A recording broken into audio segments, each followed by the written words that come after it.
Muy buenos días, hombres, ¿cómo están? Qué bueno saludarlos y compartir con ustedes en esta mañana este estudio de la palabra de Dios. Y seguimos enfrentando a nuestros gigantes, enfrentando a mis gigantes. Quisiera comenzar en esta mañana haciendo algunas preguntas muy personales. ¿Y qué harías si tuvieras hoy la oportunidad en tus manos, esa oportunidad que tanto has anhelado, de cobrar venganza de alguien que te hizo daño?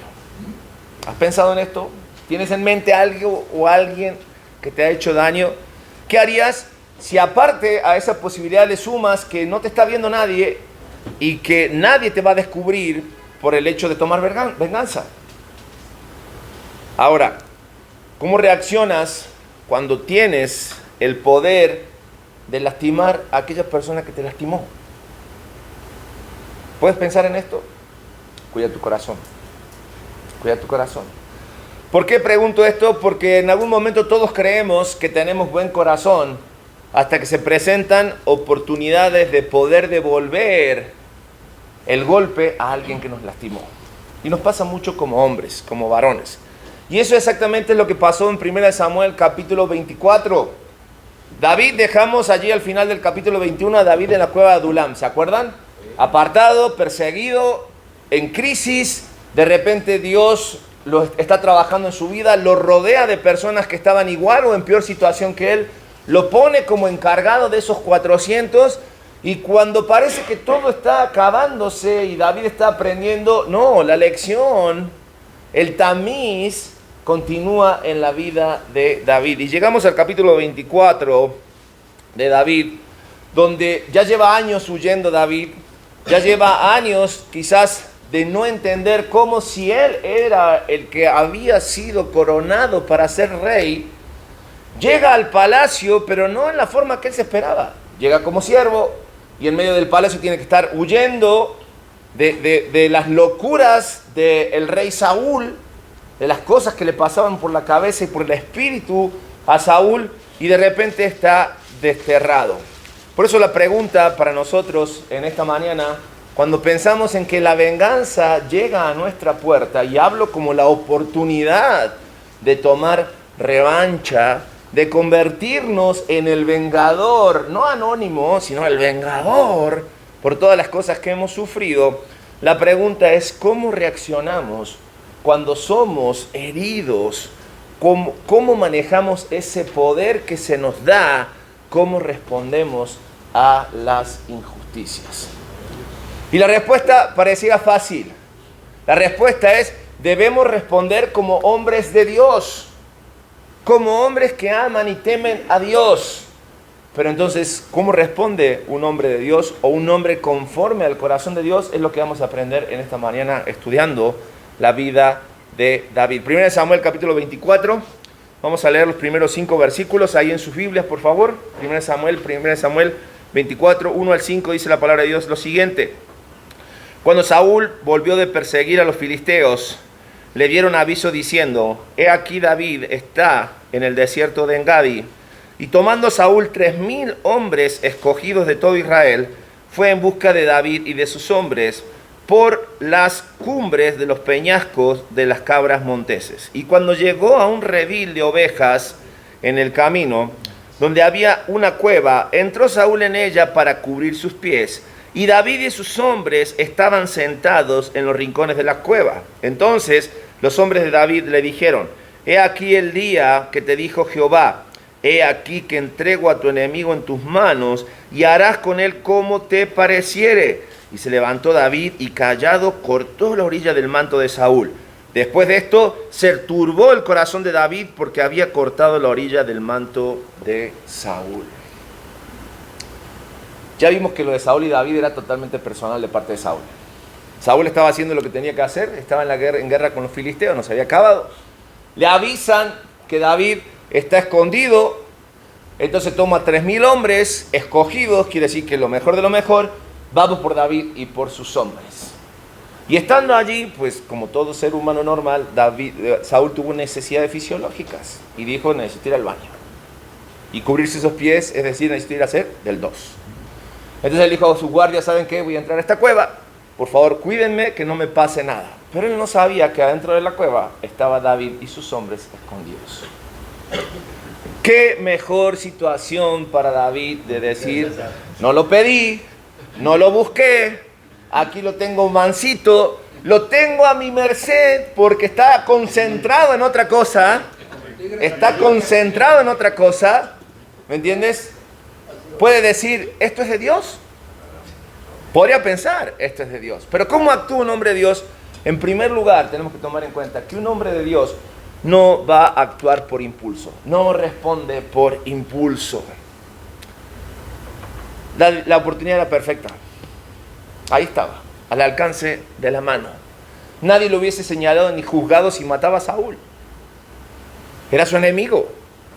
Humanamente parecía correcto. Solo era el toque de gracia, el golpe de gracia. Pero déjame decirte algo de los hombres espirituales, de los hombres de Dios. Los hombres de Dios no toman decisiones porque pueden. Toman decisiones después de preguntar si lo que voy a hacer le agrada o no a Dios. Por eso es que vemos tantos hombres destruyendo matrimonios, tantos hombres destruyendo ministerios, tantos hombres destruyendo amistades, testimonio, porque reaccionan por impulso. El ser impulsivo, un hombre dominado por la ira, por el impulso, siempre va a terminar dañando algo o a alguien. Por eso Proverbio nos advierte, y en Proverbio 16, versículo 32, dice, mejor es ¿quién? El que tarda en airarse que el fuerte. Mejor es el que puede poner su ira bajo control que el que toma la oportunidad con fuerza, ¿me entiendes? Dice, mejor es el que se enseñorea de su espíritu que el que toma una ciudad. Esa es la forma de pensar de Dios. Esa es la forma de pensar de Dios. Es decir, el verdadero poder en nuestra vida no está en dominar personas, sino que el verdadero poder en un hijo de Dios está en dominarse a uno mismo. Y servir a las personas. Definitivamente. En dominarse a uno mismo. Para Dios, un hombre que no puede poner su enojo bajo control es un hombre perdido. Pero el hombre que puede poner su enojo bajo control, dice la palabra de Dios, vale más que el hombre que puede conquistar ciudades. Por eso David mostró su fuerza poniendo su impulso bajo el control de Dios y controlando el hecho de no tomar la vida de Saúl. Pregunta para nosotros, varones, en esta mañana, cuando pensamos en estas situaciones en nuestras vidas, ¿qué hacemos cuando alguien nos hiere? Puede ser tu jefe en el trabajo, puede ser las personas que están bajo tu cargo, puede ser tu esposa, pueden ser tus hijos, tus padres. ¿Cómo actuamos? ¿Reaccionamos según lo que sentimos, según el impulso que nos viene, o buscamos la sabiduría que viene de Dios? Paramos, pensamos, oramos, reflexionamos. Yo sé que esto suena muy bonito en el papel, pero soy consciente que en nuestra vida diaria, como hombre, el ser impulsivo, el estar bajo el control de la ira o poner nuestra ira bajo control es casi misión imposible, pero es algo que tenemos que desarrollar todos los días en nuestras vidas. Porque necesitamos entregar el control de nuestro carácter al Espíritu Santo de Dios y no dejar que nuestras emociones nos controlen. Porque el impulso actúa cuando no hay en nuestras vidas dominio propio. Y el dominio propio viene por Dios. ¿Te acuerdas de lo que Pablo le dijo a Timoteo? No nos ha dado Dios un espíritu de cobardía, sino de poder, de amor y de ¿qué? Entonces hay forma de desarrollar el dominio propio. Te doy un secreto. No inviertas tanto en psicólogos, esas cosas. Son buenos, no tengo nada contra ellos. Pero invierte más tiempo a solas con Dios. Deja que el Espíritu Santo te llene y que ese poder del Espíritu Santo te controle y tome el control completo de tu vida. Eso es dominio propio. ¿Por qué? Porque la verdadera fuerza de un hombre no se demuestra en cómo golpea, en cómo toma las oportunidades, sino en cómo se controla, en cómo nos controlamos. También, punto número 2, sí. También es uno de los frutos del Espíritu Santo. Definitivamente, definitivamente. 2, un hombre de Dios respeta la autoridad cuando ha sido herido. Respeta la autoridad cuando ha sido herido. Versículo 6. Estamos en escena, ¿verdad? David tiene la oportunidad que tanto esperó. Pero ¿quién está enfrente de él? ¿La vida de quién va a tomar? Versículo 6.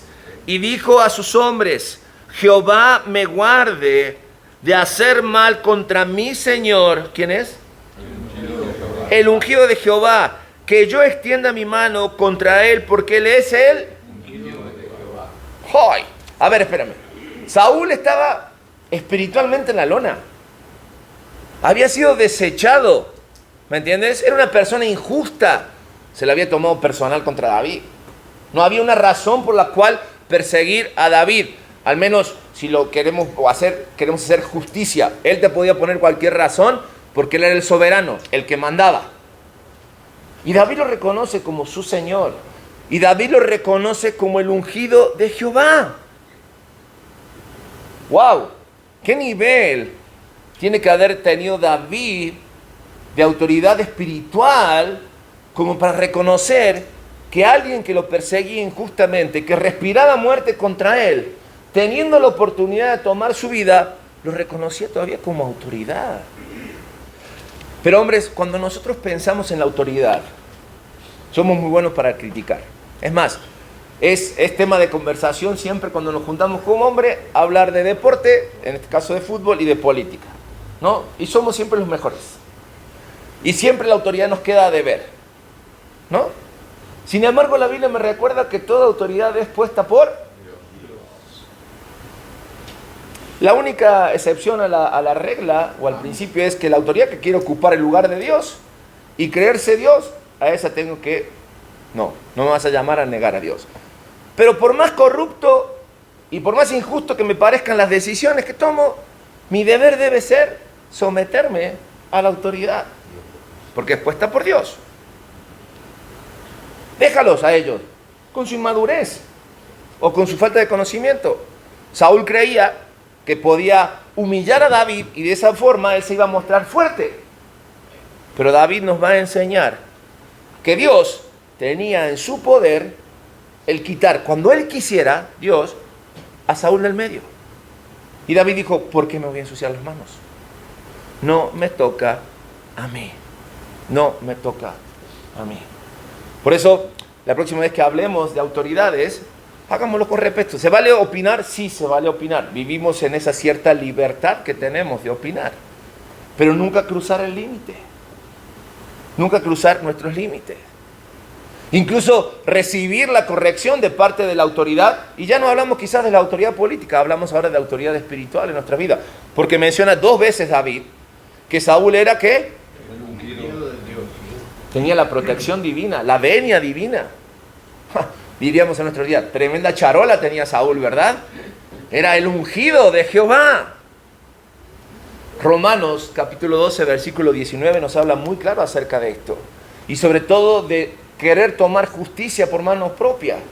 Dice que la venganza no nos pertenece a nosotros. Dice: no os venguéis vosotros mismos, amados míos, sino dejad lugar a la ira de Dios, porque escrito está: mía, dice Jehová, ¿es qué cosa? La venganza. La venganza. Mía es la venganza.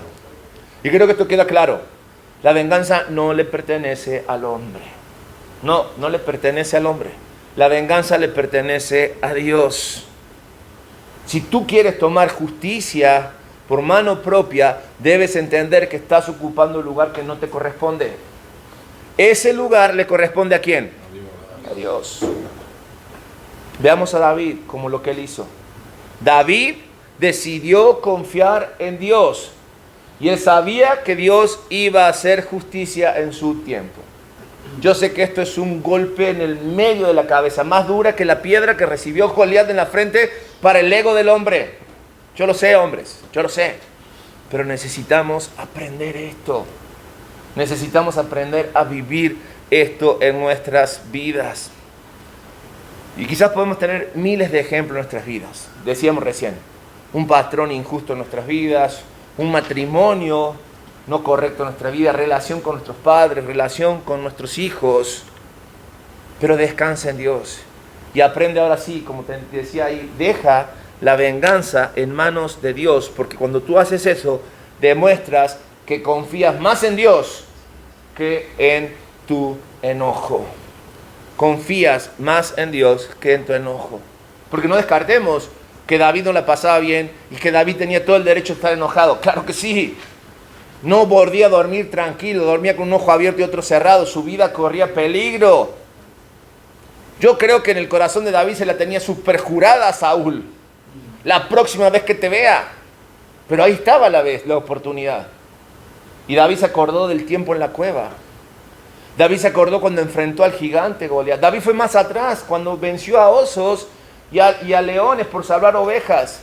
Y nunca tomó el triunfo en sus manos, sino que siempre dijo, el triunfo es de Dios. Por eso ahora no iba a tocar la vida de Saúl, porque dijo, la justicia es de Dios. La justicia es de Dios. Porque para todo un tiempo. Y un hombre de Dios, cuando hablamos de tiempo, entiende que espera el tiempo de Dios. Un hombre de Dios espera el tiempo de Dios. Me encanta esa parte donde David osa cortarle la punta del manto, ¿no? ¿Estamos conmigo en la cueva? Corta la punta del manto del rey. Y dice, inmediatamente su corazón, ¿qué? Se turbó. Dijo, ¿qué hice? ¿Qué hice? Pero la historia no termina ahí. Regaña a David a sus hombres y les dice, oigan, ¿qué me hicieron hacer? No está bien lo que hacemos. Es tiempo de resarcir mi error. ¿Qué error hizo David? Sentir venganza. ¿Me entiendes? ¿Qué error podría haber hecho David? Error era tomar la vida. No, pero para él fue suficiente el hecho, mira, de marcar siquiera su manto. Entonces David, versículos 10 al 12, dice la palabra de Dios. He aquí yo he visto hoy tus ojos, como Jehová te ha puesto hoy en mis manos en la cueva. Y me dijeron que te matase, pero te perdoné, porque dije, no extenderé mi mano contra mi Señor, porque es el ungido de Jehová.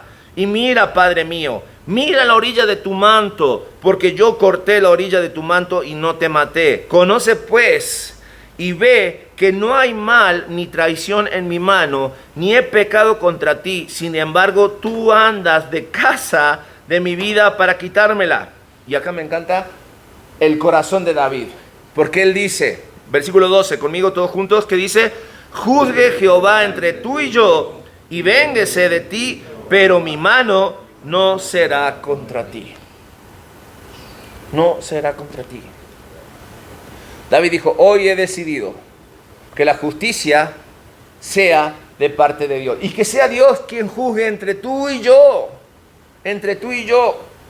Yo pudiéndote quitar la vida, te la perdoné. Pero tú me andas persiguiendo todos los días. Dice, andas cazándome. Y David tenía todo el derecho de reclamar su reino. Él había sido ungido tiempo atrás por Dios para ser el rey. Pero entendió algo poderoso David, que la promesa de Dios no autorizaba los métodos que David quería utilizar. El hecho de sabernos hijos de Dios no quiere decir que nosotros podamos hacer lo que nosotros querramos, contra quien nosotros querramos. Es muy natural que como hombres no soportemos el proceso. Y es por eso que queremos saltarnos pasos, ¿no? Queremos acelerar los procesos. Cuando hablamos de negocio, cuando hablamos de relaciones, cuando hablamos de ministerio, de dinero, de escalar posiciones. Pero no nos damos cuenta que al querer escalar o pasar esos procesos, hacemos cosas que no agradan a Dios.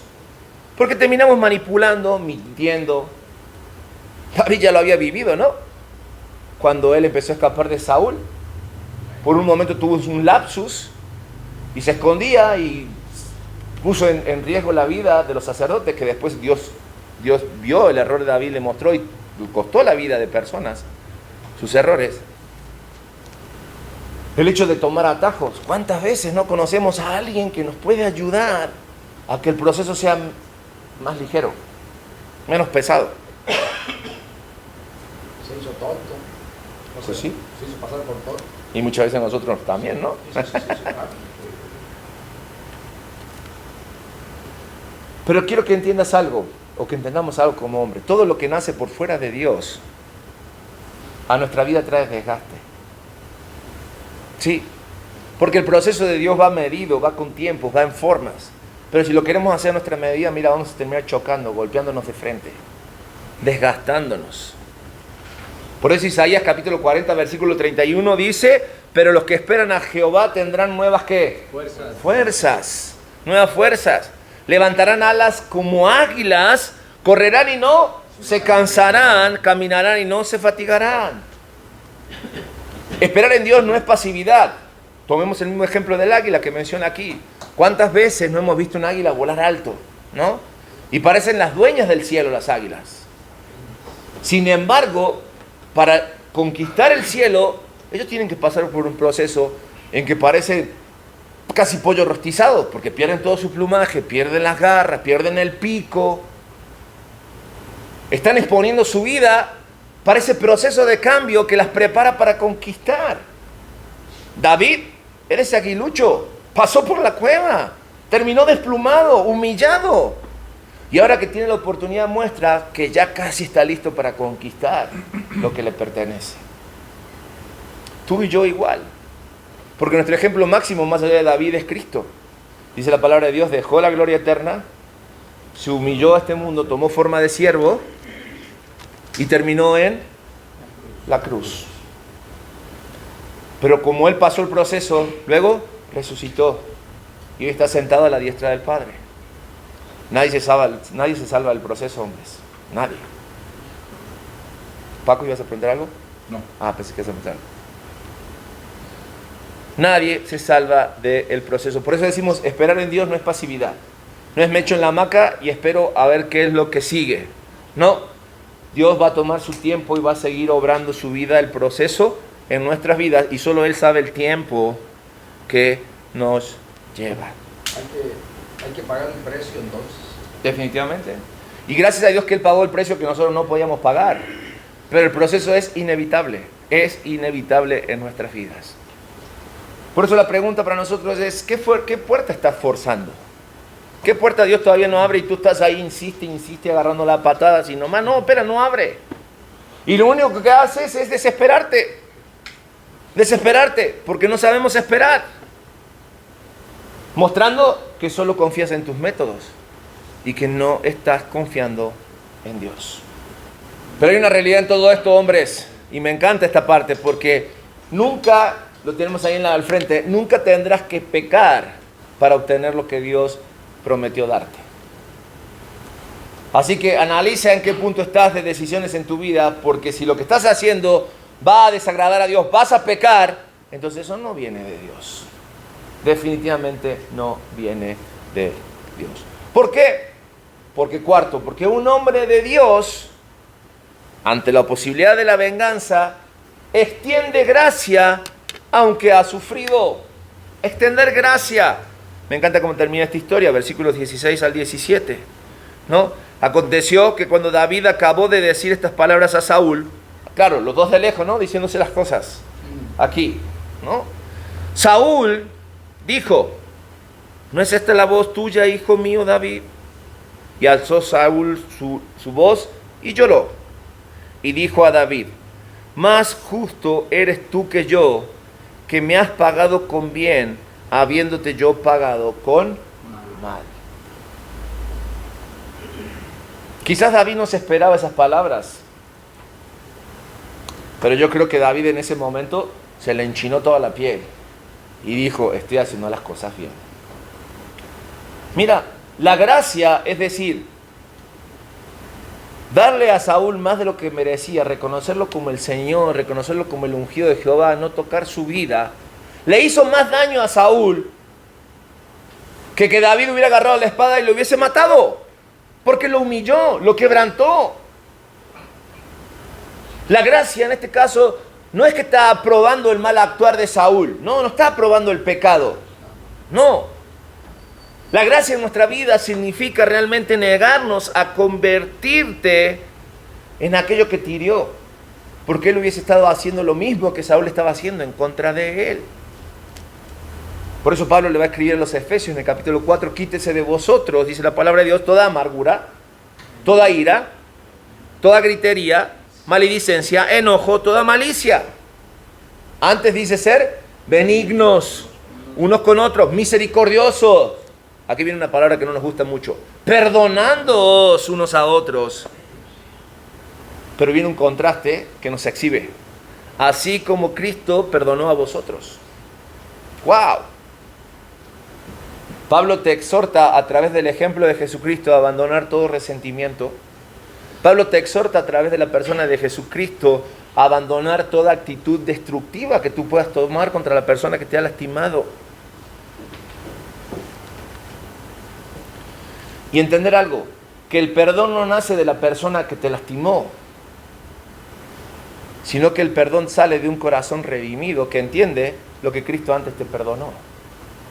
Cuando aprendí la definición de perdonar, quedó muy grabada en mi corazón y en mi cuerpo, porque tengo una cicatriz aquí que cada vez que la veo me recuerda esa definición. Y perdonar significa, ¿sí?, aprender a vivir con las cicatrices de las heridas que te causaron anteriormente. Y cada vez que veas la cicatriz, recordar lo que Dios te perdonó y porque tú decides perdonar a la otra persona. Circunstancias extremas en nuestras vidas. Quizás te cuesta perdonar a tu padre porque tu padre te abandonó o tu madre te abandonaron. Te cuesta perdonar a tu esposa porque abandonó el hogar. Te cuesta perdonar a tu socio porque te jugó chueco.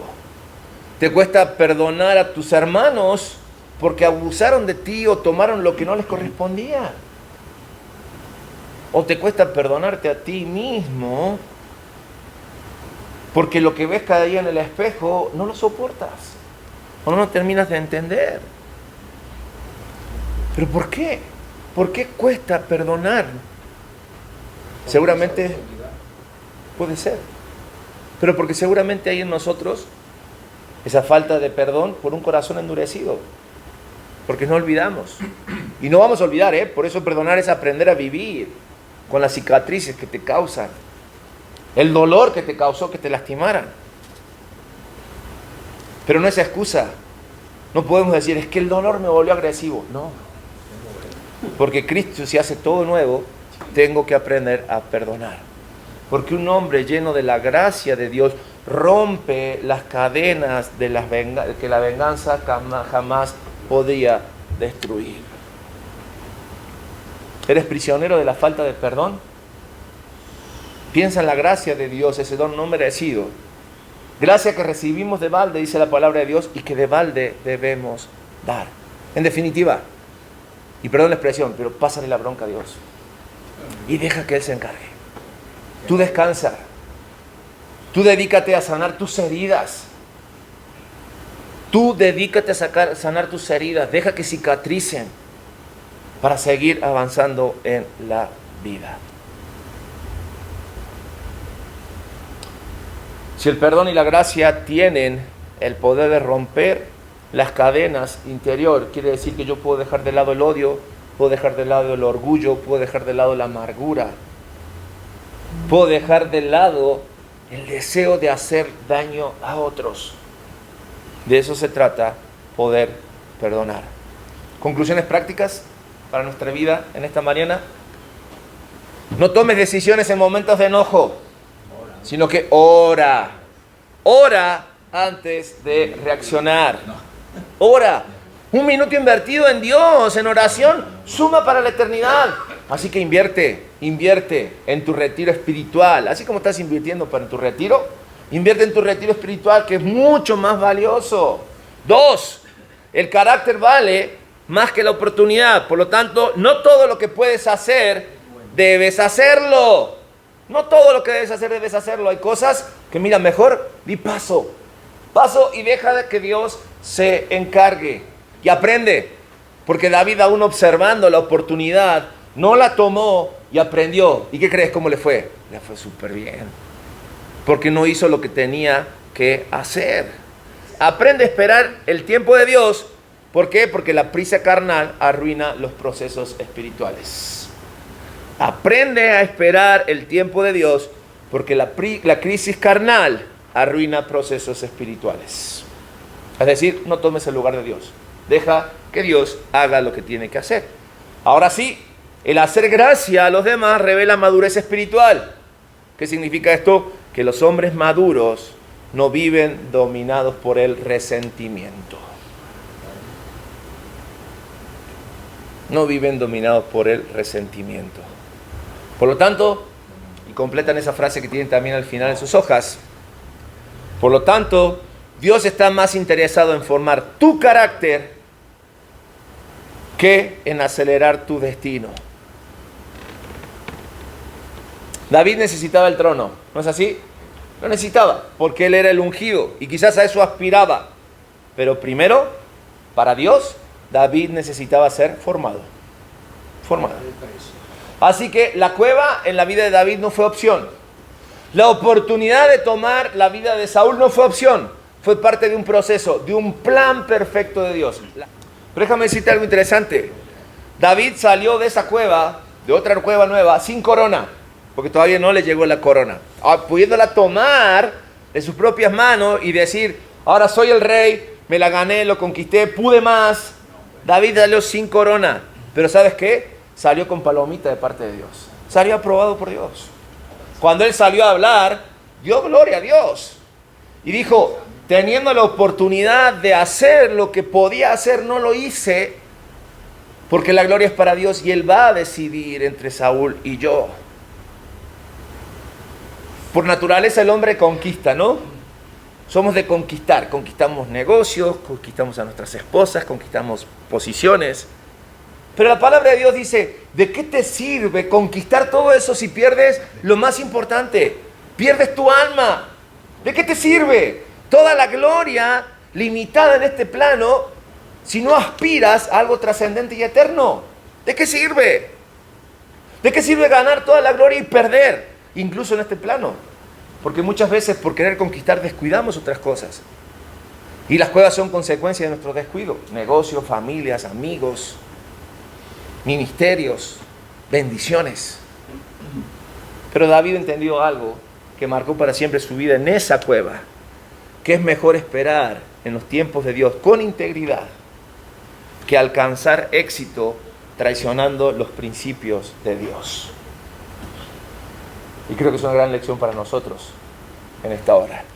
Que como conclusión podemos decir que un verdadero hombre de Dios no se define por el poder que tiene, sino por el dominio propio con el que vive.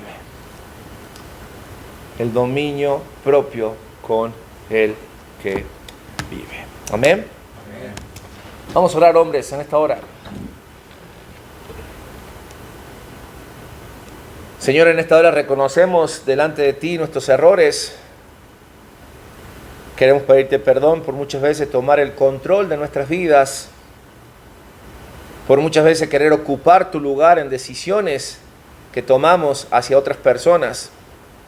Y es por eso que en esta hora queremos clamar delante de ti para que tú trabajes en nuestras vidas, que podamos entender que el proceso en nosotros es algo bueno, es algo necesario, y que ese proceso incluye perdón. Y no queremos fallar, no queremos ser encontrados como que te fallamos, Señor, en la falta de perdón. Ayúdanos a perdonar, ayúdanos a sobrellevar la carga los unos de los otros. Ayúdanos a entender que la victoria está en poner nuestra vida bajo tu control, bajo el control del Espíritu Santo, y que nosotros mismos podamos tener dominio propio sobre nuestras vidas. Queremos ser hombres que te agraden en todo, que te representen en todo y salir victorioso de los momentos difíciles en nuestras vidas. Gracias por tu palabra, gracias por empujarnos a ser cada día mejores. Y este es el deseo de nuestro corazón y lo que pedimos, y lo hacemos en el nombre de Jesús. Amén y